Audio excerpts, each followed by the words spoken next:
Thank God, സ്തോത്രം. അറിയുമല്ലോ, രതീഷാണ് പ്രൈസർ ഫാമിലിയിൽ നിന്ന്. എന്തുകൊണ്ട് വിളി കേട്ട് ഇറങ്ങിയിട്ടും പകുതി വഴിയിൽ ഉപേക്ഷിക്കപ്പെട്ടു പോയി?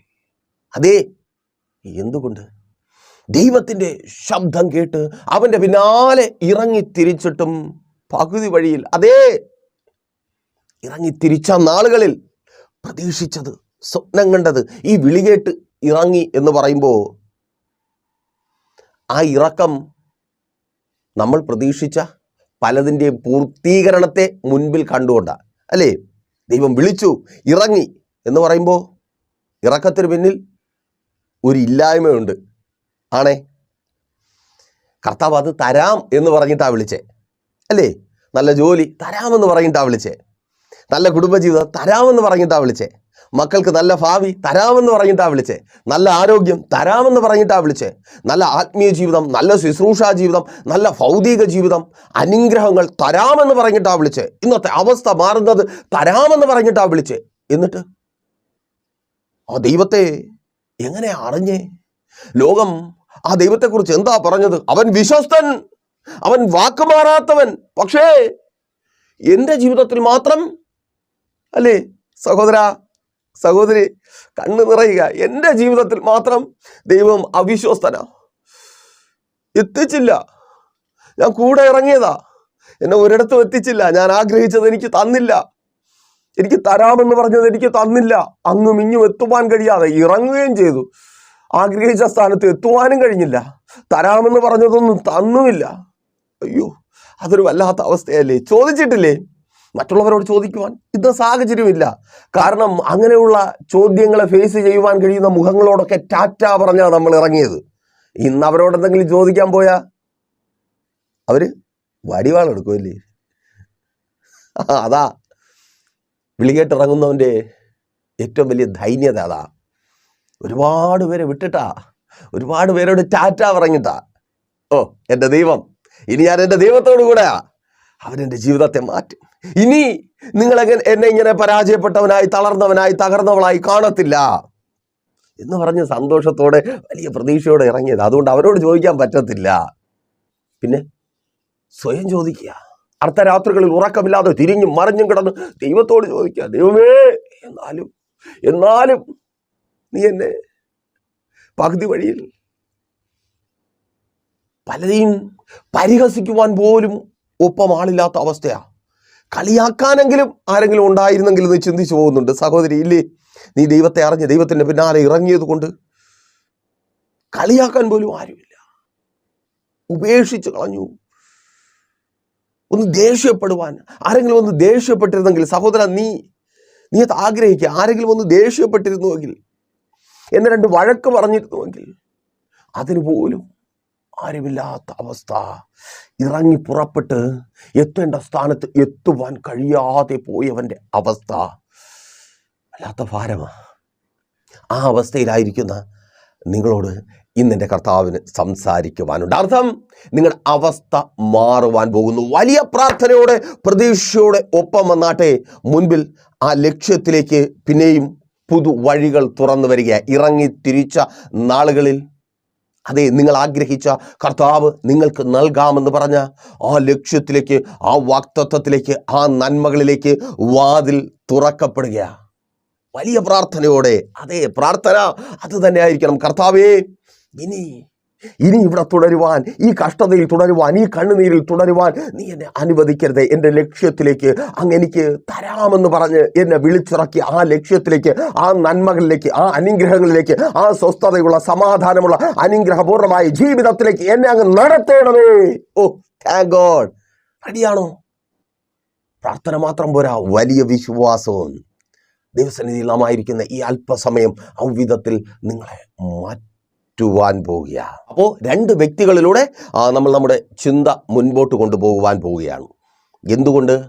ഇറങ്ങി പുറപ്പെട്ടിട്ടും ലക്ഷ്യത്തിലെത്തുവാൻ കഴിഞ്ഞില്ല, എവിടെയെങ്കിലും സ്റ്റക്കായി പോയെങ്കിൽ, മീൻസ് കൈവിടപ്പെട്ട അവസ്ഥയിലായിരിക്കുന്നുവെങ്കിൽ എങ്ങനെ യാത്ര പുനരാരംഭിച്ച് ലക്ഷ്യത്തിൽ എത്തിച്ചേരുവാൻ കഴിയും? ആ രണ്ട് വ്യക്തികളിലൂടെ ദൈവത്തിൻ്റെ പരിശുദ്ധാത്മാവ് ഇന്ന് നിങ്ങളോട് സംസാരിക്കും. അതുകൊണ്ട് തന്നെ രണ്ട് വാക്യങ്ങൾ നിങ്ങളുടെ ശ്രദ്ധയ്ക്കായി ഞാൻ വായിക്കുകയാണ്. ഒന്നാമത്തെ വാക്യം ഉൽപ്പത്തി പുസ്തകം 13-ാം അധ്യായം അതിൻ്റെ 11-ാമത്തെ വാക്യം. ലോത്ത് യോർദ്ദാനരികെയുള്ള പ്രദേശമൊക്കെയും തിരഞ്ഞെടുത്തു. ഇങ്ങനെ അവർ തമ്മിൽ പിരിഞ്ഞു. അബ്രാം കനാൻ ദേശത്ത് പാർത്തു. രണ്ടാമത്തെ വാക്യം ഉൽപ്പത്തി പുസ്തകം തന്നെ 21-ാം അധ്യായം 1-2 വാക്യങ്ങൾ ശ്രദ്ധിക്കണമേ. അനന്തരം യഹോവ താൻ അരുളി ചെയ്തിരുന്നത് പോലെ സാറായെ സന്ദർശിച്ചു. താൻ വാഗ്ദത്തം ചെയ്തിരുന്നത് യഹോവ സാറായിക്ക് നിവർത്തിച്ചു കൊടുത്തു. അബ്രഹാമിൻ്റെ വാർദ്ധക്യത്തിൽ ദൈവം അവനോട് അരുളി ചെയ്തിരുന്ന അവധിക്ക് സാറ ഗർഭം ധരിച്ച് ഒരു മകനെ പ്രസവിച്ചു. നോക്കൂ, രണ്ട് വ്യക്തികൾ, ആബ്രഹാമും ലോത്തും. ഈ രണ്ടുപേരും എന്നെ കേൾക്കുന്ന നിങ്ങൾക്ക് ഏറെ സുപരിചിതനാണ്. വിശ്വാസികൾക്കറിയാം ആബ്രഹാം വിശ്വാസികളുടെ പിതാവാണ്. നോക്കൂ, അബ്രഹാം യാത്ര പുറപ്പെട്ട, ദൈവത്തിൻ്റെ ശബ്ദം കേട്ട് യാത്ര പുറപ്പെട്ട അതേ സ്റ്റോപ്പിൽ നിന്ന് തന്നെയാണ് ലോത്തും, അബ്രഹാമിനൊപ്പമായിരിക്കുന്ന ലോത്തും യാത്ര പുറപ്പെട്ടത്. എന്നാൽ ഒരു യാത്ര ലക്ഷ്യത്തിലെത്തിച്ചേർന്നു. അവൻ നമ്മുടെയൊക്കെ വിശ്വാസികളുടെയൊക്കെ പിതാവായി അറിയപ്പെടുന്ന നിലവാരത്തിൽ എത്തി. പല നിലകളിൽ അറിയപ്പെടണം, പല നിലകളിൽ ജീവിതം മാറണം, അവസ്ഥകൾ മാറണം. അതായിരുന്നു യാത്ര തുടങ്ങിയ നാളുകളിലെ ലക്ഷ്യം. ശുശ്രൂഷക, അത് ആഗ്രഹിച്ചല്ലേ കർത്താവിൻ്റെ പിന്നാലെ ഇറങ്ങി പുറപ്പെട്ടത്? ഇതുവരെ ആർക്കും പ്രയോജനമില്ലാതെ എല്ലാവരും നിന്ദിക്കുകയും പരിഹസിക്കുകയും ചെയ്യുന്ന ഒരു ജീവിതം, അത് മാറണം. ഞാൻ അനുഗ്രഹിക്കപ്പെടണം, കർത്താവിൻ്റെ നാമത്തിൽ അനുഗ്രഹിക്കപ്പെടണം, അനേകർക്ക് അനുഗ്രഹമായി മാറണം. അതല്ലേ ശുശ്രൂഷകെ ഇറങ്ങി പുറപ്പെടുന്ന, കർത്താവിൻ്റെ പിന്നാലെ ഇറങ്ങി പുറപ്പെടുന്ന നാളുകളിലെ ആഗ്രഹം. ഇപ്പോൾ അതേന്നേ, അന്ന് ഇറങ്ങി പുറപ്പെട്ട സമയത്ത് മറ്റുള്ളവർക്ക് നിങ്ങളുടെ പേര് പറയാൻ തന്നെ അറപ്പായേ. ഇത് മാറണം. എൻ്റെ പേര് മറ്റുള്ളവർ സന്തോഷത്തോടെ പറയണം. എനിക്ക് അനേകർക്ക് വേണ്ടി പ്രയോജനപ്പെടണം. അതാഗ്രഹിച്ച ഇറങ്ങി പുറപ്പെട്ടെ. അതങ്ങനെ തന്നെ സംഭവിക്കും. നീ ആഗ്രഹിച്ചതുപോലെ സന്തോഷത്തോടെ. ശുശ്രൂഷകെ, നിന്റെ പേര് ഒത്തിരി പേർ പറയുവാൻ പോകുക. ഓ താങ്ക് ഗോഡ്, യേശുവിൻ നാമത്തിൽ അതങ്ങനെ സംഭവിക്കുന്ന കൃപയ്ക്കായി. ആമേൻ. പേരുണ്ടാകണം, 4 പേർ അഭിമാനത്തോടെ പറയണം, എൻ്റെ ജീവിതം മാറണം. അതിനു വേണ്ടിയാ ഉള്ളതെല്ലാം വിറ്റുപറക്കി കടവും വാങ്ങിച്ച് അങ്ങോട്ട് വണ്ടി കയറിയേ. എന്നിട്ട് ഇപ്പൊ പകുതി വഴിയില്ല. അയ്യോ, അത് അതിനേക്കാളും വലിയൊരു കഥയാണ് അല്ലേ? കർത്താവ് പറഞ്ഞത് കേട്ട്, കർത്താവിൻ്റെ വാക്ക് കേട്ട് ഇറങ്ങി പുറപ്പെട്ടതാ. ലക്ഷ്യം അത് തന്നെ.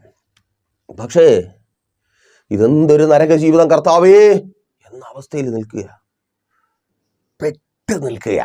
ഒന്നുകൂടെ പറഞ്ഞ, സിംഹക്കുഴിയിലായ ദാനിയേലിൻ്റെ അവസ്ഥയിൽ ചിലർ നിൽക്കുക.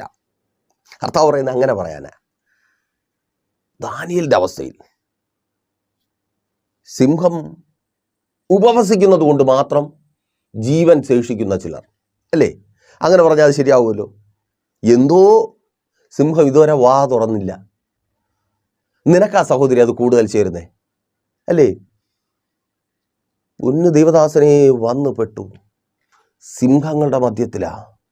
വാ തുറന്ന പ്രാണൻ പോവും അല്ലേ?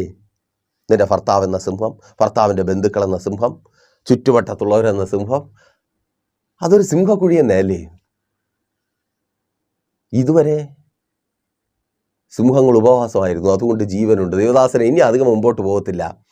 ഇതുങ്ങളെല്ലാം കൂടെ വാ തുറന്ന എൻ്റെ പൊടി കാണത്തില്ല. ഇപ്പോൾ ഈ മെസ്സേജ് കേൾക്കുന്നവരെ, സഹോദരി, നീ ചെന്ന് കയറിയ ആ ഭവനത്തിനകത്ത് ഏത് നിമിഷവും നിന്റെ ചീട്ട് കയറുമെന്ന് നീ ചിന്തിച്ചായിരിക്കുന്ന, ഇനി അധികകാലം മുൻപോട്ട് പോകുവാൻ കഴിയത്തില്ല എന്ന് ചിന്തിച്ച് നീ ആയിരിക്കുന്ന ആ ഭവനത്തിനകത്ത് നീ തുടരുന്നുവല്ലോ. അങ്ങനെ തുടരുന്നുവെങ്കിൽ കേൾക്ക്, ഇനിയും നീ ആ ഭവനത്തിനകത്ത് കാണും. ഓ താങ്ക് ഗോഡ്. നീ ആ ഭവനത്തിനകത്തുള്ളത് കൊണ്ട് ആ ഭവനത്തിൻ്റെ പേര് കർത്താവ് മാറ്റും. സിംഹത്തിൻ്റെ ഭവനമെന്നല്ല, നീ ഉള്ള സ്ഥാനം ബഥേല. ഓ താങ്ക് ഗോഡ്, യേശുവിൻ നാമത്തിൽ നീ ഉള്ള സ്ഥാനം ബഥേല. അമേൻ. നീ ഉള്ള സ്ഥാനം ബഥേല. അത് ദൈവത്തിൻ്റെ ഭവനമാണ്. സിംഹമുണ്ടോ, കരടിയുണ്ടോ, കടുവയുണ്ടോ, വായടക്കേണ്ടതിൻ്റെ വായടച്ച് ദൈവം നിന്നെ അവിടെ നിലനിർത്തും. ആമേൻ. നിന്നോടാ, നീ അവിടെ തന്നെ തുടരും. ഇട്ടിട്ടോടുവാൻ കർത്താവ് അനുവദിക്കത്തേ ഇല്ല. അതല്ലേ മാതാവ് വളരെ പ്രതീക്ഷയോടെ മക്കളെ പഠിപ്പിച്ചു. അവരെവിടെയെങ്കിലുമൊക്കെ എത്തിച്ചേരും, എന്തെങ്കിലുമൊക്കെ അവരെ ആക്കി തീർക്കണം, അതൊക്കെയായിരുന്നു ആഗ്രഹം. കർത്താവ് പറഞ്ഞതാ, നീ വ്യക്തമായിട്ട് കേട്ടു. പുറത്താരിൽ നിന്നുമല്ല, നിന്നോട് സംസാരിച്ചതാ. എന്തിന്? നിന്റെ മക്കളോടുകൂടെ സംസാരിച്ചു. അതിൻ്റെ പിന്നാലെ ഇറങ്ങി തിരിച്ചേ. പക്ഷെ ഇന്ന് അങ്ങും എത്തിയില്ല, ഇങ്ങും എത്തിയില്ല. അയ്യോ, മക്കളുടെ മുഖത്ത് തന്നെ നോക്കാൻ പറ്റുന്നില്ല, വല്ലാത്തൊരവസ്ഥയിലാണ്. അത് പറഞ്ഞ് മറ്റുള്ളവർക്ക് മനസ്സിലാക്കി കൊടുക്കുവാൻ കഴിയാത്ത അവസ്ഥയാണ്. പേരുണ്ടാകണം, എൻ്റെ മക്കളെ 4 പേരറിയണം, ഞങ്ങളെപ്പോലെ ആകരുത് എന്ന് ചിന്തിച്ച് ഇറങ്ങി പുറപ്പെട്ടതാ. പക്ഷേ അബ്രഹാം അவ்விധത്തിൽ ആയി. ലോത്തോ കൂടെ തുടങ്ങിയ യാത്രയാ. എവിടെ നിൽക്കുക? 13-ാം അധ്യായം 11-ാമത്തെ വാക്യം വായിക്കുമ്പോൾ നീരോട്ടമുള്ള, അയ്യോ, യഹോവയുടെ തോട്ടം പോലെ മനോഹരമായൊരു സ്ഥാനത്ത് നിൽക്കുക. ഇനി ശ്രദ്ധിച്ചാട്ടെ, എന്തുകൊണ്ട് ആ വീഴ്ച സംഭവിച്ചു? 13-ാം അധ്യായം 11-ാമത്തെ വാക്യത്തിൽ അതൊരു വീഴ്ചയായിട്ട് തോന്നത്തില്ല. കാരണം ഇറങ്ങിത്തിരിച്ച നാളുകളിൽ ലോത്ത് ആഗ്രഹിച്ചത് ഇത് തന്നെ ആയിരിക്കാം. എന്താ? ഇന്നായിരിക്കുന്ന മീൻസ് അബ്രഹാമിനോട് കൂടെ പുറപ്പെടുന്ന സമയത്ത് ലോത്തായിരുന്ന കൽദയ പട്ടണമായ ഊര്, ആ അവസ്ഥയെക്കാളും അനുഗ്രഹിക്കപ്പെട്ട മനോഹരമായ, എൻ്റെ ആടുമാടുകൾക്ക് ധാരാളം തീറ്റി ലഭിക്കുന്ന നല്ലൊരു സ്ഥലം, ആ ഒരു വിശാലത, അതായിരിക്കാം ലോത്ത് ആഗ്രഹിച്ചത്. അത് ലോത്ത് ആഗ്രഹിക്കുകയും ഇറങ്ങിപ്പുറപ്പെട്ട, ദൈവത്തിൻ്റെ വാക്ക് കേട്ട് ഇറങ്ങിപ്പുറപ്പെട്ട അബ്രഹാമിൻ്റെ പിന്നാലെ ഇറങ്ങിത്തിരിക്കുകയും ചെയ്തു. ശ്രദ്ധിക്കുക, ലോത്ത് വിശാലത ആഗ്രഹിച്ചു, ദൈവത്തിൻ്റെ വാക്കിന് പിന്നാലെ ഇറങ്ങിത്തിരിച്ച അബ്രഹാമിൻ്റെ പിന്നാലെ ഇറങ്ങിത്തിരിച്ചു. മീൻസ് ലോത്തിൻ്റെ പ്രത്യാശ അബ്രഹാമായിരുന്നു. ആമേൻ. എൻ്റെ കൊച്ചച്ഛൻ, എൻ്റെ വലിയച്ഛൻ, ആ സ്ഥാനം നിങ്ങൾ ഓരോ സ്ഥലത്ത് മാറി മാറി വരുമല്ലോ. ഈ പുള്ളി മോശക്കാരനൊന്നുമല്ല, ഒരുപാട് ദാസീദാസന്മാരും ആടുമാടുകളും ഒക്കെ ഉള്ള പുള്ളിയാണ്. അപ്പോൾ ഈ പുള്ളി ഒരു തീരുമാനമെടുത്താൽ അത് ശരിയായിരിക്കും. ഈ പുള്ളിയുടെ പിന്നാലെ പോയാൽ ആമേൻ. പലപ്പോഴും പറഞ്ഞത് ദൈവമാണ്, ദൈവത്തിൻ്റെ പിന്നാലെയാണ്, ആ ആലോചനകൾക്ക് പിന്നാലെയാണ്. പക്ഷേ നോക്കിയത് ചില വ്യക്തികളിലേക്കാണ്, അല്ലേ? ആ ദൈവദാസൻ പറഞ്ഞതുകൊണ്ട്, ആ പ്രവാചകൻ പറഞ്ഞതുകൊണ്ട്, ആ വ്യക്തി അവിടെ ഉള്ളത് കൊണ്ട്, അവരൊക്കെ അവിടെ പോയി രക്ഷപ്പെട്ടിട്ടുള്ളത് കൊണ്ട്, പിന്നെ എന്താ എനിക്ക് അത് തന്നെ, അല്ലേ? ചില വ്യക്തികളിലേക്കാണ് പലപ്പോഴും നോക്കി. പകുതി വഴിയിൽ ഉപേക്ഷിക്കപ്പെടുവാനുള്ള കാര്യമാണ് പറയുന്നത്. പല വ്യക്തികളിലേക്കുമാണ് നോക്കിയത്. അവരുണ്ടെങ്കിൽ ഓക്കെയാ, അവരങ്ങനെ തെറ്റു വരുത്തുന്നവരല്ല. ആമേൻ. ചിലരൊക്കെ പ്രൈസർ ഫാമിലിയിലേക്ക് വിളിച്ചിട്ട് പറയാറുണ്ട്, ദൈവദാസനെ, നിങ്ങളെ ഞങ്ങൾക്ക് വിശ്വാസമാണ്, നിങ്ങൾ പ്രാർത്ഥിച്ചാൽ തെറ്റ്. ഞങ്ങളെയല്ല വിശ്വസിക്കുവാനുള്ളത്, സർവശക്തനായ ദൈവത്തെയാ വിശ്വസിക്കുവാനുള്ളത്. കാരണം ഞാൻ വേണമെങ്കിൽ നാളെ, ഇന്നലകളിൽ കർത്താവിന് വേണ്ടി ശക്തിയുക്തം നിന്നിട്ട് തർക്കവും ബഹളവും വെല്ലുവിളിയായിട്ട് നടക്കുന്ന അവന്മാരിൽ ഒരുവനായി ഞാനും മാറിയേക്കാം. ഞാൻ മനുഷ്യനല്ലേ, അങ്ങനെ മാറാതിരിക്കട്ടെ കർത്താവേ. അങ്ങനെ ഒരു ശപിക്കപ്പെട്ട അവസ്ഥ എൻ്റെ ജീവിതത്തിൽ ഉണ്ടാക്കരുതേ. കാരണം മനുഷ്യനാണ്, മനുഷ്യനിൽ പ്രത്യാശ വെച്ച് നമ്മൾ മുൻപോട്ട് പോയാൽ, അതുകൊണ്ടാണ് ദാവീദ് പറഞ്ഞത്, ചിലർ രഥങ്ങളിലും ചിലർ കുതിരകളിലും ചിലർ പ്രഭുക്കന്മാരിലും പണിപാളും. മനുഷ്യരിലുള്ള ആശ്രയത്വം ദൈവം നിങ്ങൾക്ക് തരുവാൻ ആഗ്രഹിക്കുന്നത് പ്രാപിക്കുവാൻ കഴിയാത്ത അവസ്ഥയിലേക്ക് നിങ്ങളെ കൊണ്ടുചെന്ന് എത്തിക്കും. നോക്കൂ, ഇവിടെ നിങ്ങൾക്ക് വീണ്ടും ക്ലാരിറ്റി ആവശ്യമാണ്. എനിക്കറിയാം, ലോത്ത് അബ്രഹാമിനെയാണ് നോക്കിയത്. കാരണം അബ്രഹാം ഈ ലോകത്തിലുള്ളവനാണ്.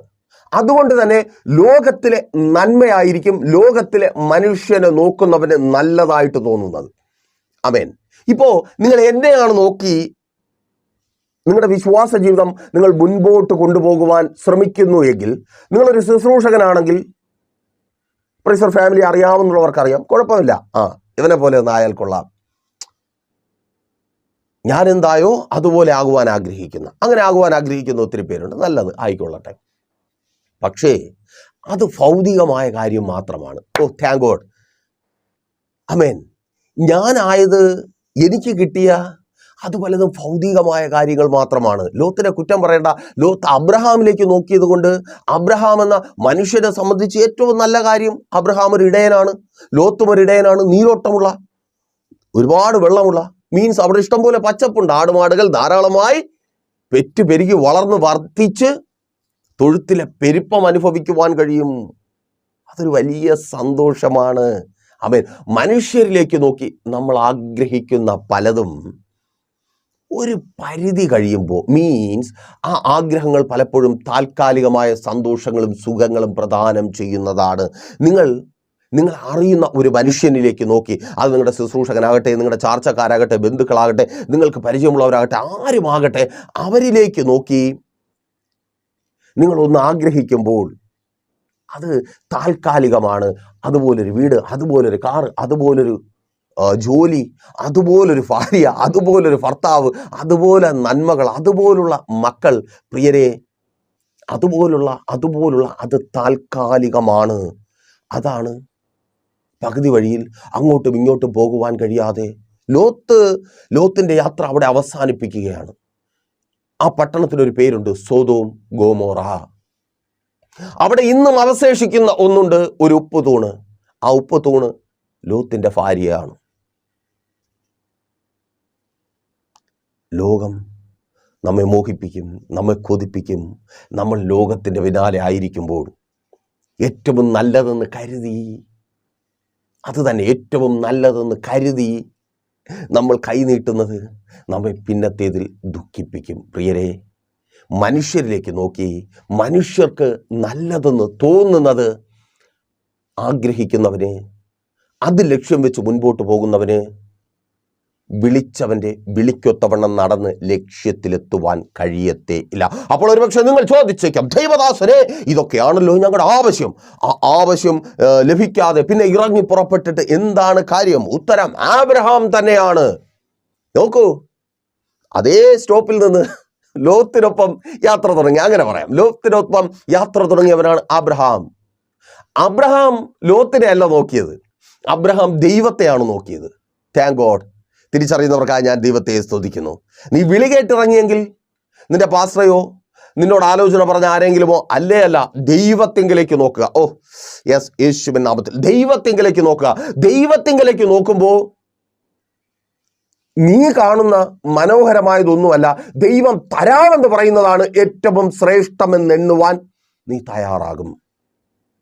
നിങ്ങളുടെ നോട്ടം ദൈവത്തിങ്കിലേക്കാണെങ്കിൽ നിങ്ങൾ കാണുന്നതൊന്നുമല്ല ശ്രേഷ്ഠമായത്, ദൈവം തരാമെന്ന് പറയുന്നതാണ് ശ്രേഷ്ഠമായത്. അത് കിട്ടുന്നത് വരെ അവൻ്റെ പിന്നാലെ യാത്ര ചെയ്യുവാൻ, മീൻസ് ഇടയ്ക്ക് വെച്ച് കണ്ണിന് കൊള്ളാമെന്നുള്ളത് കണ്ടിട്ട് യാത്ര നിർത്തത്തില്ല എന്ന്. ലോകം പലതും നല്ലത് കാണിച്ചു തരും. ആ ജോലി കൊള്ളാം, ആ രാജ്യത്ത് പോയാൽ കൊള്ളാം, അങ്ങനെ ജീവിച്ചാൽ കൊള്ളാം, ഇങ്ങനെ പറഞ്ഞാൽ കൊള്ളാം, ഇങ്ങനെ ഫോൺ വിളിച്ചാൽ കൊള്ളാം, അവരുമായിട്ടൊരു കമ്പനി സ്ഥാപിച്ചാൽ കൊള്ളാം, അല്ലേ മക്കളെ? അവിടേക്ക് അല്ലെങ്കിൽ അവിടെ തന്നെ അത് തന്നെ, ആ പരിപാടിയൊന്നും നടക്കത്തില്ല. പിന്നെയോ ദൈവം എന്താണോ പറഞ്ഞത്, സഹോദരാ, നിന്നെ വിളിച്ച നാളിൽ എന്താണോ നിന്റെ ഇല്ലായ്മയെ പരിഹരിക്കുവാൻ, നിന്റെ നിരാശയെ മാറ്റുവാൻ, നിന്റെ വേദനയെ മാറ്റുവാൻ, നീ തലകുനിഞ്ഞ അവസ്ഥയിൽ നിന്ന് നിന്നെ പുറത്തു കൊണ്ടുവരുവാൻ, ഒന്നുമില്ലാത്തവനായി പലരുടെയും നിന്നാവാക്കും പരിഹാസ വാക്കുകളും കേട്ട് നീ ആയിരുന്ന ആ അവസ്ഥയ്ക്ക് മാറ്റം വരുത്തുവാൻ എന്താണോ ദൈവം തരാമെന്ന് പറഞ്ഞത്, അതിനേക്കാൾ വലുതായി നീ ഒന്നിനെയും കാണരുത്. അവൻ തരാമെന്ന് പറഞ്ഞത് അവൻ തരും. ഓ ആമേൻ. തിരിച്ചറിയുന്നവർക്ക് ഞാൻ ദൈവത്തെ സ്തുതിക്കുന്നു. നോക്കി, 21 ഉൽപ്പത്തി പുസ്തകമാണ്, അതിൻ്റെ 2-ാമത്തെ വാക്യത്തിലേക്ക് നിങ്ങളുടെ ശ്രദ്ധയെ ഞാൻ ക്ഷണിക്കുകയാണ്. അവിടെ ഇങ്ങനെ ഒരു വാക്കുണ്ട്. എന്താ? അബ്രഹാമിന്റെ വാർദ്ധക്യത്തിൽ ദൈവം അവനോട് അരുളി ചെയ്തിരുന്ന അവധിക്ക്, സ്തോത്രം, പിന്നാലെ ഇറങ്ങി തിരിക്കുന്നവനോട് ദൈവം ഒരു സമയം പറയും. സ്തോത്രം. തിരിച്ചറിയുന്നവർക്കായി ഞാൻ ദൈവത്തെ സ്തുതിക്കുന്നു. ഒരു അവധിയുണ്ട്, അതിനപ്പുറം ദൈവം നിന്നെ സന്ദർശിക്കും. അതുവരെ പിന്നാലെ പോകുവാൻ തയ്യാറാണോ? മടുത്തു പോകാതെ, ലോകത്തിലേക്ക് നോക്കാതെ, മനുഷ്യരുടെ കണ്ണിന് നല്ലതെന്ന് പറഞ്ഞ് ഇത് കൊള്ളാം എന്ന് പറയുന്ന പലതിലേക്ക് നോക്കാതെ, ദൈവം തരാമെന്ന് പറഞ്ഞതിൻ്റെ പിന്നാലെ പോകുവാൻ, ആമേൻ, നീ തയ്യാറാണെങ്കിൽ ആ വാഗ്ദത്തം നിന്റെ സാഹചര്യം എങ്ങനെ തന്നെ മാറിയാലും, നിന്നെ ഒന്നിനും കൊള്ളാത്തവനെന്ന് ലോകം പറയുന്ന അവസ്ഥയിൽ എത്തിച്ചേർന്നാലും അത് നിവർത്തിക്കുവാൻ ദൈവം ഇറങ്ങി വരും. വാർദ്ധക്യത്തിൽ അവൻ വന്നു. ലോകം പറഞ്ഞു, ഇനി അബ്രഹാം കാത്തിരിക്കുന്നതും പ്രതീക്ഷിക്കുന്നതും വെറുതെയാണ്. ചിലരെ നോക്കി പലരും പറയുന്നുണ്ട്, നീ പ്രാർത്ഥിച്ചത് വെറുതെയാണ് സഹോദരി, നിന്റെ പ്രാർത്ഥന വെറുതെയായി തീർന്നു, സഹോദര നിന്റെ കണ്ണുനീർ വെറുതെയായി തീർന്നു. ലോകം പറയുന്നുണ്ട്, കേൾക്ക്, അവധി കഴിഞ്ഞിരിക്കുന്നു, അത് നിവർത്തിക്കുവാൻ കർത്താവ് ഇറങ്ങി വരിക. ഓ താങ്ക് ഗോഡ്, വാഗ്ദത്തം നിവർത്തിക്കുവാൻ കർത്താവ് ഇറങ്ങി വരിക. നീ ഇന്നലകളിൽ കർത്താവിന്റെ പിന്നാലെ ഇറങ്ങി തിരിച്ച് അതേ ആ ഇല്ലായ്മയ്ക്ക് പരിഹാരം വരുത്തുവാൻ, നിന്റെ ആഗ്രഹത്തിന് പൂർത്തീകരണം വരുത്തുവാൻ, നിന്റെ ആവശ്യത്തിന് മതി വരുത്തുവാൻ എൻ്റെ ദൈവം ഇറങ്ങി വരിക. അവധി തീർന്നിരിക്കുക. യേശുവിൻ നാമത്തിൽ സഹോദരി, നിന്റെ കുടുംബത്തെ പണിയുവാൻ നിന്റെ കർത്താവ് ഇറങ്ങി വരിക. നിന്റെ ഭർത്താവിനെ മടക്കി വരുത്തുവാൻ, ആ മദ്യത്തിൽ നിന്ന്, മയക്കുമരുന്നിൽ നിന്ന്, ലോകപ്രകാരം പിടിക്കപ്പെട്ട സ്ഥാനത്തു നിന്ന് നിന്റെ ഭർത്താവിനെ മടക്കി വരുത്തുവാൻ എൻ്റെ കർത്താവ് ഇറങ്ങി വരിക. അവധി തീർന്നു. ഓ താങ്ക് ഗോഡ്, അവധി തീർന്നു, അവധി തീർന്നു. ഓ ആമേൻ. യേശുവിൻ നാമത്തിൽ സഹോദര, നിന്റെ ഈ അവസ്ഥയ്ക്ക് മാറ്റം വരുത്തുവാൻ, പിന്നെയും കൈനീട്ടുന്ന, പിന്നെയും പലരുടെ മുമ്പിലും തലകുനിക്കുന്ന, പിന്നെയും നിന്നയായി മാറുന്ന ആ അവസ്ഥയ്ക്ക് മാറ്റം വരുത്തുവാൻ എൻ്റെ കർത്താവ് ഇറങ്ങി വന്നിരിക്കുക. ഒരുപക്ഷേ സാഹചര്യം നിന്നെ പറഞ്ഞ് പഠിപ്പിക്കും, ഇനി നല്ലൊരു ജോലി കിട്ടത്തില്ല, ഇനി നീ ഇവിടെ തുടർന്നത് കൊണ്ട് എന്താണ് അർത്ഥം? അവിടെ തന്നെ നിന്റെ വാഗ്ദത്തം നിവർത്തിക്കുവാൻ, അവിടെ തന്നെ നിന്റെ വാഗ്ദത്തം നിവർത്തിക്കുവാൻ എൻ്റെ ദൈവം ഇറങ്ങി വരും. ഓ സ്തോത്രം. നിന്നെ അയച്ച സ്ഥാനത്ത് തന്നെ, കൽദയരുടെ പട്ടണമായ ഊരിൽ നിന്ന് ദൂരം ഒത്തിരി, മേമ്രയുടെ തോപ്പിൽ തളർന്നിരിക്കുക. തിരികെ പോകാൻ ടിക്കറ്റ് എടുത്ത ആബ്രഹാമിനെ നിങ്ങൾക്ക് കാണുവാൻ കഴിയത്തില്ല. പിന്നെയോ ആബ്രഹാമിനൊരു പ്രതീക്ഷയുണ്ട്. ഞാൻ നോക്കിയത് എൻ്റെ ദൈവത്തിങ്കിലേക്കാ, എന്നെ വിളിച്ചത് എൻ്റെ ദൈവമാ. ഒരു തെറ്റിപ്പോയ സ്ഥാനത്ത് നിന്ന്, അതാണ് അബ്രഹാമിൻ്റെ വിശ്വാസം. ഈ ലോത്തിനെ പോലെ അബ്രഹാമും പലതും കണ്ടു മോഹിച്ചു. അബ്രഹാമിന്റെ ജീവിതത്തിലും വാഗ്ദത്തത്തെ നഷ്ടപ്പെടുത്തി കളയുന്ന ഇസഹാക്കുണ്ടായി. പക്ഷേ ഉപേക്ഷിച്ച് ദൈവത്തെങ്കിലേക്ക് വീണ്ടും നോക്കുവാൻ അബ്രഹാം തയ്യാറായി. വിടേണ്ടതിനെ വിട്ട്, അതേ വന്നു കയറിയതിനെ, നേടിയെടുത്തതിനെയും ദൈവഹിതമല്ലാത്തതിനെ വിട്ട് കളഞ്ഞ് ദൈവത്തിങ്കലേക്ക് നോക്ക്. ഓ താങ്ക് ഗോഡ്, നിന്റെ വാഗ്ദത്തത്തെ നിവർത്തിക്കുവാൻ ദൈവം ഇറങ്ങി വരും. യേശുവിൻ നാമത്തിൽ തിരിച്ചറിയുന്നവർക്കായി ഞാൻ ദൈവത്തെ സ്തുതിക്കുന്നു. ആ അവധി തീരുക. സ്തോത്രം. യേശുവിൻ നാമത്തിൽ ആ അവധി തീരുക. ഓ സ്തോത്രം. നീ ആഗ്രഹിച്ചു കടന്നുപോയത് നിന്റെ കൈ കൊണ്ട് വാങ്ങുന്ന ആ സീസൺ തുടക്കമുണ്ടാകിയ ചിരിയുടെ സീസണാ. ആമേൻ. ഇസഹാക്ക് ചിരി, അതെ ചിരിയുടെ സീസണാ. നീ ചിരിച്ചു തുടങ്ങിയ ആ കരയുന്ന അനുഭവത്തിന് മാറ്റമുണ്ടാകിയ സഹോദരി, നീ ചിരിച്ചു തുടങ്ങിയ മാതാവേ, പിതാവേ, നിന്റെ മക്കളുടെ മുഖത്ത് ചിരി കാണുവാൻ പോകുക. ഓ ആമേൻ. നിന്റെ മക്കളെ കുറിച്ച് മറ്റുള്ളവർ പറയുന്നത് കേട്ട് നീ സന്തോഷത്തോടെ ചിരിക്കുവാൻ പോകുക. അതിന് തക്കവണ്ണം എൻ്റെ കർത്താവ് ഇറങ്ങി വരിക. സ്തോത്രം. എന്തെങ്കിലും വന്ന് കയറിയിട്ടുണ്ടെങ്കിൽ വിട്ടുകളയ്. ഇസ്മായിൽമാരെ വിട്ടുകളയ്. സ്തോത്രം, സ്തോത്രം. വിട്ടുകളഞ്ഞ് ദൈവത്തിന്റെ പിന്നാലെ തിരിക്ക്. പകുതി വഴിയിൽ അലയുവാൻ അവൻ അനുവദിക്കത്തില്ല. ലോത്തുമാർ പകുതി വഴിയിൽ അലഞ്ഞുകൊണ്ടിരിക്കുക. ആമേൻ. എപ്പോ വേണമെങ്കിലും തീ വീഴും, ആ അവസ്ഥയിലാ. പക്ഷെ അബ്രഹാം പകുതി വഴിയിൽ അലയുവാൻ ദൈവം അനുവദിക്കത്തേയില്ല. ആ അവധിക്ക് കർത്താവ് വരും, നിന്നെ സൗഖ്യമാക്കും. സ്തോത്രം. ഈ രോഗത്തിൽ നീ അവസാനിച്ചു പോകുവാൻ എൻ്റെ ദൈവം അനുവദിക്കത്തേയില്ല. തിരിച്ചറിയുന്നവർ ഏറ്റെടുത്ത് പ്രാർത്ഥിക്കുക. അതങ്ങനെ സംഭവിക്കുന്ന കൃപയ്ക്കായി കർത്താവ് സൗഖ്യമാക്കിയ. ഓ താങ്ക് ഗോഡ്. യേശുവിൻ നാമത്തിൽ ശുശ്രൂഷക, കർത്താവ് വരികയാ. അവധി തീരുക. സംഘടനയിൽ നോക്കണ്ട. ആമേൻ. ലോത്തിനെ പോലെ പലപ്പോഴും നീരോട്ടത്തിലേക്ക് നോക്കി ആ സംഘടന ഉണ്ടെങ്കിൽ, അവരുണ്ടെങ്കിൽ. സംഘടനയാണോ നിന്നെ വിളിച്ചേ? ചില വ്യക്തികളാണോ നിന്നെ വിളിച്ചേ? നീ ദൈവത്തിൻ്റെ വിളി കേട്ടിറങ്ങിയവരല്ലേ? ദൈവദാസനെ, നിന്നെ വിളിച്ചത് ദൈവമല്ലേ? ദൈവദാസി, നിന്നെ വിളിച്ചത് ദൈവമല്ലേ? സഹോദരി, കർത്താവിൻ്റെ വേലയ്ക്ക് വേണ്ടി നിന്നെ വിളിച്ചത് ദൈവമല്ലേ? എല്ലാവരും പരിഹസിച്ചിട്ടും എല്ലാവരും കളിയാക്കിയിട്ടും നീ നിന്റെ കർത്താവിന് വേണ്ടി പ്രയോജനപ്പെടുമെന്ന് പറഞ്ഞ് വീറോടെ നിന്നത് ദൈവത്തിൻ്റെ വിളി കേട്ടതുകൊണ്ടല്ലേ? പക്ഷേ എവിടെയോ ചില പച്ചപ്പ് കണ്ടപ്പോൾ വാഗ്ദത്തത്തെ മറന്നുപോയി, തെറ്റിദ്ധരിക്കപ്പെട്ടു. പിശാചിന്റെ ഏറ്റവും വലിയ തന്ത്രം തെറ്റിദ്ധരിപ്പിക്കും, ഇതാണ് നല്ലതെന്ന്. അത് ചില മനുഷ്യരിലേക്ക് നോക്കുമ്പോൾ നമുക്ക് ചിലതൊക്കെ നല്ലതായിട്ട് തോന്നും. എന്നാൽ ദൈവത്തിലേക്ക് നോക്കുമ്പോൾ, ഈ അബ്രഹാമെ ഇടയ്ക്ക് സാറയിലേക്കൊന്ന് നോക്കി, അപ്പോൾ സാറ എന്നാ പിന്നെ ഹാഗറിനെ നീ എടുത്തോ, ഇസ്മായിലെങ്കിൽ ഇസ്മായിൽ. സാറയിലേക്ക് നോക്കിയപ്പോഴാ. പക്ഷെ ദൈവത്തിങ്കിലേക്ക് നോക്കിയപ്പോഴോ ദൈവം പറഞ്ഞെന്താ? അങ്ങനെയല്ല, സാറായിൽ. ഓ താങ്ക് ഗോഡ്. യേശുവിൻ നാമത്തിൽ എവിടെ ആരിലൂടെയാണോ? സ്തോത്രം. ആമേൻ. മക്കളില്ലാതെ ഭാരപ്പെടുന്ന സഹോദരി പ്രാർത്ഥിക്കേ. കർത്താവ് നിൻ്റെ ഉദരത്തെ തൊടുകയാ. ആമേൻ. യേശുവിൻ നാമത്തിൽ വാഗ്ദത്ത സന്തതി ഉരുവാകുക. ഓ താങ്ക് ഗോഡ്. യേശുവിൻ നാമത്തിൽ അതങ്ങനെ സംഭവിക്കുന്ന കൃപയ്ക്കായി. ആമേൻ. കർത്താവ് അതാ ആഗ്രഹിക്കുന്നേ. നാട്ടുകാരിലൂടെ അല്ലെന്നേ, നിന്റെ ഭർത്താവിലൂടെ തന്നെ നീ സന്തോഷം അനുഭവിക്കും, സമാധാനമായി സ്വസ്ഥമായിരിക്കും, അനുഗ്രഹിക്കപ്പെട്ട ജീവിതം ജീവിച്ച്. അതേ സഹോദര, നിന്റെ ഭാര്യയിലൂടെ തന്നെ, മാതാവേ പിതാവേ, നിങ്ങളുടെ മക്കളിലൂടെ തന്നെ നോട്ടം ദൈവത്തെങ്കിലേക്കായിരിക്കണം. നീരോട്ടം നമുക്ക് വേണ്ട. മനുഷ്യരിലേക്ക് നോക്കിയാൽ നീരോട്ടം നല്ലതായിട്ട് തോന്നും, മനുഷ്യരിലേക്കല്ല ദൈവത്തെങ്കിലേക്ക് തന്നെ നോക്കുക. ഇനി നോക്കിയാൽ മതി. ഓ ആമേൻ. ഇനി നോക്കിയാൽ മതി. വാഗ്ദത്തത്തിലേക്ക് നിന്നെ എത്തിക്കുവാൻ കർത്താവ് മതിയായവനായി നിനക്കൊപ്പം ഉണ്ട്. അപ്പോൾ മെസ്സേജ് നിങ്ങൾക്ക് അനുഗ്രഹമായെന്ന് കരുതുന്നു. അനുഗ്രഹമായെങ്കിലും നിങ്ങൾ അറിയുന്ന ഒത്തിരി പേരെ ഈ പ്രോഗ്രാമിലേക്ക് കൂട്ടിവരുത്തുക. അതുപോലെ പ്രൈസർ ഫാമിലിക്കൊപ്പം നിങ്ങളെപ്പോലെ ബാധിക്കപ്പെട്ട ഒത്തിരി പേരെ ചേർത്ത് നിർത്തുക. ഞങ്ങളുടെ കോൺടാക്റ്റുകൾ കൈമാറിക്കൊണ്ട് നിങ്ങൾക്കതിന് സാധിക്കും. നിങ്ങളൊരു വിഷയവുമായി വല്ലാതെ ഭാരപ്പെട്ടായിരിക്കുന്നുവെങ്കിൽ ധൈര്യമായി പ്രൈസർ ഫാമിലിയിലേക്ക് കോൺടാക്ട് ചെയ്യുക. ഞങ്ങളിലേക്കല്ല, ദൈവത്തിങ്കിലേക്ക് നിങ്ങളെ നോക്കിപ്പിച്ച് നിങ്ങളെ എത്തേണ്ട സ്ഥാനത്ത് എത്തിപ്പിച്ച് ദൈവത്തിൽ നിന്ന് ഏറ്റവും ശ്രേഷ്ഠമായത് പ്രാപിക്കുന്നവരാക്കി മാറ്റുവാൻ പ്രൈസർ ഫാമിലിക്ക് കഴിയും. ഒത്തിരി പേരുടെ ജീവിതത്തിൽ അവിധത്തിൽ അവരെ മാറ്റുവാൻ കർത്താവ് ഞങ്ങളെ പ്രയോജനപ്പെടുത്തിയെങ്കിൽ നിങ്ങളെ അവിധത്തിൽ പ്രാപിക്കുന്നവരാക്കി മാറ്റുവാനും കർത്താവ് ഞങ്ങളെ പ്രയോജനപ്പെടുത്തും. എല്ലാ വെള്ളിയാഴ്ചയും രാവിലെ 11 മണി മുതൽ ഉപവാസവും ഓൺലൈൻ മധ്യസ്ഥ പ്രാർത്ഥനയും പ്രൈസർ ഫാമിലി ഗ്ലോബൽ എന്ന നമ്മുടെ യൂട്യൂബ് ചാനലിൽ ലൈവ് സ്ട്രീം ചെയ്യുന്നുണ്ട്. നിങ്ങൾക്ക് ജോയിൻ ചെയ്യാം, അല്ലെങ്കിൽ ആലയത്തിൽ കടന്നു വരാം. നമുക്ക് ഒരുമിച്ച് പ്രാർത്ഥിക്കാം. പ്രൈസർ ഫാമിലി നിങ്ങൾക്ക് വേണ്ടി പ്രാർത്ഥിക്കും. വലിയ സാക്ഷ്യങ്ങളുടേതായി നിങ്ങളുടെ ജീവിതം മാറും. സഭാരാധന എല്ലാ ഞായറാഴ്ചയും രാവിലെ 10 മണി മുതൽ ലൈവ് സ്ട്രീം ചെയ്യുന്നുണ്ട്. നിങ്ങളൊരു ആരാധനയ്ക്ക് കടന്നു പോകുന്നില്ലെങ്കിൽ സഭാരാധനയിൽ ജോയിൻ ചെയ്യുക. നേരിട്ട് കടന്നു വരുവാൻ കഴിയുന്നവർ, ആരാധനയ്ക്ക് കടന്നു പോകാത്തവർ കടന്നു വരിക. നമുക്ക് ഒരുമിച്ച് കർത്താവിനെ മഹത്വപ്പെടുത്താം, കർത്താവിനെ സ്തുതിക്കാം, ആരാധിക്കാം. ലോകത്തിലേക്ക് നോക്കിയല്ല, ദൈവത്തെങ്കിലേക്ക് നോക്കി ഏറ്റവും ശ്രേഷ്ഠമായത് പ്രാപിച്ചെടുക്കാം. അതിനായി കർത്താവ് നിങ്ങളെ സഹായിക്കട്ടെ. കണ്ണടച്ചോ. വിശ്വസ്ത കർത്താവേ, നല്ല ദൈവമേ, അനുഗ്രഹീതമായിരിക്കുന്ന നല്ല സമയം, അടിയുറപ്പമായിരിക്കുന്ന ഈ ജനത്തെ അടിയൻ അനുഗ്രഹിച്ചു പ്രാർത്ഥിക്കുന്ന കർത്താവേ. യാത്ര പലയിടങ്ങളിൽ സ്റ്റോപ്പായി പോയവർ, ലക്ഷ്യത്തിലേക്ക് എത്തുവാൻ കഴിയാത്തവർ, വിളിച്ച നാളുകളിൽ അങ്ങ് പറഞ്ഞത് അവർ പ്രതീക്ഷിച്ചത് പ്രാപിച്ചെടുക്കുവാൻ കഴിയാത്തവർ, ഇന്ന് അത് പ്രാപിച്ചെടുക്കുന്ന വാഗ്ദത്ത നിവൃത്തിയുടെ ദിവസമായി മാറട്ടെ. അവധി തീർന്ന് കർത്താവ് ഇവരുടെ ആവശ്യങ്ങൾക്ക് പൂർത്തീകരണം വരുത്തുവാൻ ഇറങ്ങി വരുന്ന ദിവസമായി, ചിരി വരുത്തുന്ന ആ വിടുതൽ ഇവർ അനുഭവിക്കുന്ന ദിവസമായി ഈ ദിവസത്തെ അങ്ങ് മാറ്റുന്ന കൃപയ്ക്കായി thank you lord, thank you Jesus.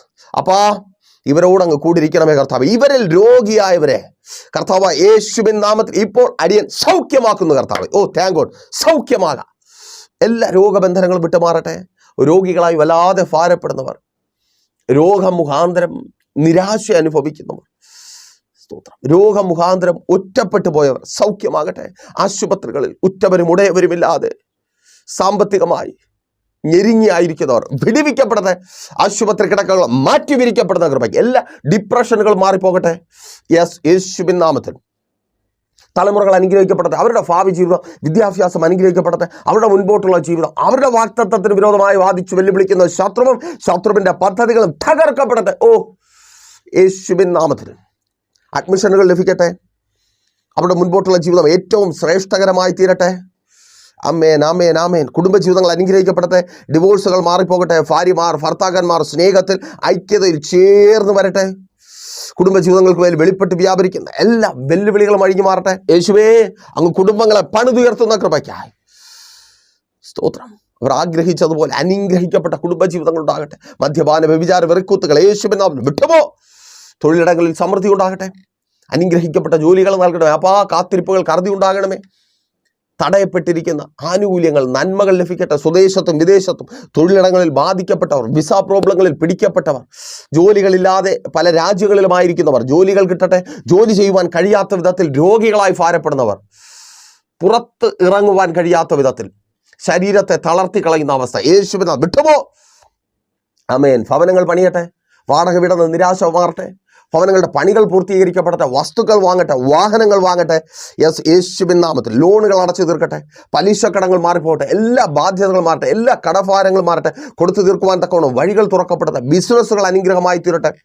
സ്വദേശത്തും വിദേശത്തും ചെയ്ത ബിസിനസ്സുകൾ, ചെറുതും വലുതുമായ ബിസിനസ്സുകൾ അനുഗ്രഹിക്കപ്പെടട്ടെ. വിസ പ്രോബ്ലങ്ങൾ മാറിപ്പോകട്ടെ. Thank you lord, thank you Jesus. ശുശ്രൂഷകന്മാർ അനുഗ്രഹിക്കപ്പെടട്ടെ, ആത്മീയ ജീവിതം പണിയപ്പെടട്ടെ. സ്തോത്രം. ആമേൻ.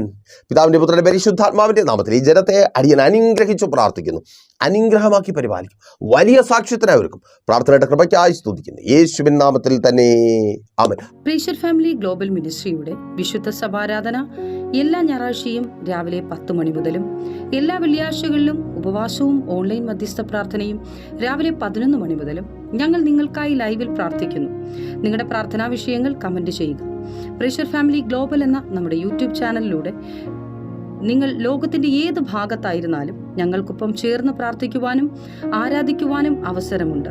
നേരിട്ട് ആരാധനയിൽ പങ്കെടുക്കുവാനും വിടുതൽ പ്രാപിക്കുവാനും ആഗ്രഹിക്കുന്നവർ ഞായറാഴ്ച രാവിലെ കാർഷിക കോളേജിനടുത്ത് കാക്കാമുല ചാമ്പവിളയിലെ പ്രീഷർ ഫാമിലി വർഷിപ്പ് സെന്ററിലേക്കും നിങ്ങളുടേതായ ഒരു വിഷയത്തിനു വേണ്ടി പ്രാർത്ഥിക്കുവാനും കൗൺസിലിംഗിനുമായി സ്ക്രീനിൽ കാണുന്ന നമ്പറിൽ കോൺടാക്ട് ചെയ്യുക.